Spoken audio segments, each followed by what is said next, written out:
خوێنکارانی پۆل 12 ئێمە دەزانین لە عەربیدا دوو جۆرە ئوسلوبمان هەیە، ئوسلوبی ئینشائی و ئوسلوبی خەبەری.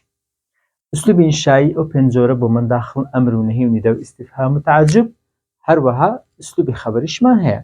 من وا تەڵەبەکانی خۆم فێر دەکەم تۆ ئەو پێنج جۆرە ئینشائیان بۆ بزانە. ئەگەر نمونەیەک یەکێک لەوانە بوو ئوسلوبەکەی ئینشایی، ئەگەر هیچ کام لەوانە نەبوو ئوسلوبەکەی دەبێتە ئوسلوبی خەبەری. ئەوە کویزێکە بۆ تەڵەبەکان هێناومەتەوە، با ئێمەش بەیەکەوە حەلیکەین تێم خۆشە ئێوەش بیزانن. نمونەی یەکەم ئەو جوملەیە کە هەیە لا یودرک المەجد تا کۆتایی، ئەو نمونەیە من بە جوملەیەکی خەبەریم داناوە، جوملەیەکی خەبەریە. بۆ مامۆستا ئەدێوە نەهی نییە؟ نەخێر نەهی نییە. نەهی مەرجەکەی چ بوو؟ لا فعل مضارع بە تا دەست پێ بکە، کۆتاییەکەشی مەجزوم بێ.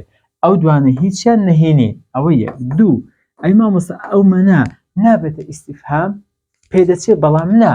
هەچ کاتێک مەل لە ناوەڕاستی جوملە هات بە ئەگەری زۆر ئەو مەنە دەبێتە ئیسم مەوسوول. ئەو مەنە دەبێتە ئیسم مەوسوول. بۆیە ئەو مەنەش بە ئیستیفهام ناچێت، زیاتر بە مەوسوول دەچێت. ئیستیفهام لە سەرەتای ڕستە دێ و بە ئەگەر ئێکیش ڕەنگە عەلامەتەکەت بۆ بکە، کەواتە خەبەریە.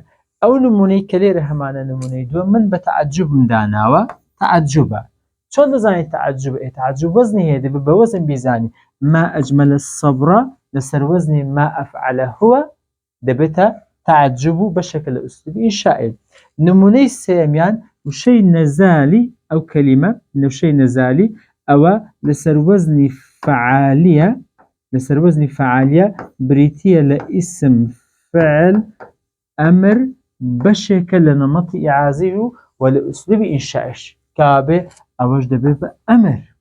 نمونەی کۆتاییمان لیما، لیما ئەوە لەم نییە، ئاگال لێ بە ئاداتی نەفینی، ئەوە لیما کوڕکراوە لیمازایە، ئەوان دەبێتە ئیستیفهام. ئەوان دەبێتە ئیستیفهام و بەشێکە لە ئینشائی.